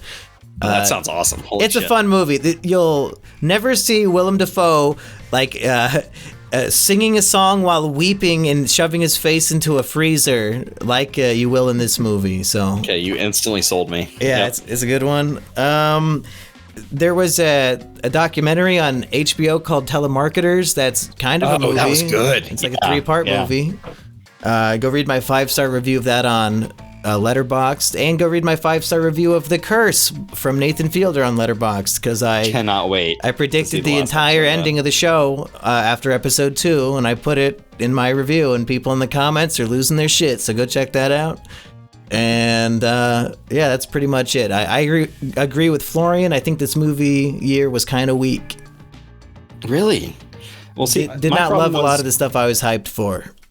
I mean, it had a lot of good stuff, just not a lot of great stuff. Yeah, I liked a lot of the movies, and I thought a lot of them were great, but I didn't love any one of them enough to be like, yeah, this is clearly like the best one.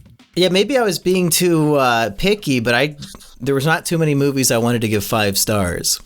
Mm-hmm. I get plenty 5 stars, but I'm maybe too liberal with that. Anything else you guys want to mention before we end this fucking movie-length podcast? Well, if you've watched this on my channel, now you can go to the Monkey Big Show channel. No, wait, the Treehouse channel to see the full thing, where you also get Mumkeys and Erich's reviews top list. So there you go. Wowie. Check that out, I guess. Wowie zowie. Where can I find Erich's movie opinions, like on an app? On an app called Letterboxd, you can find me at Revan1138, I believe. I'm sorry, Revan McCoy. I think I changed my name on there. Oh, it's just Revan McCoy now. Yes. Why not just go full Erich McCoy? I'm doing a half and half thing, but I should just change it to. I'm going to change it right now. To what? I think I'm just Revan1138. I think that's what I put as my name. So you're keeping it complicated and hard. Can I change? I don't know if I can change anything. This sucks. Wow. You need to buy the Plus subscription. Revan1138 on Letterboxd, I think. Okay. Probably. And go to antireviews.com/GameSquid on YouTube, everyone. And it was found on the road dead. Florian, what's the next anti-review we can expect? Well, I'm not sure. Probably this video. I mean, obviously this video, but then probably pretty occasional stuff, you know. It's pretty random what you're gonna get, I guess, if I get time at all to make something.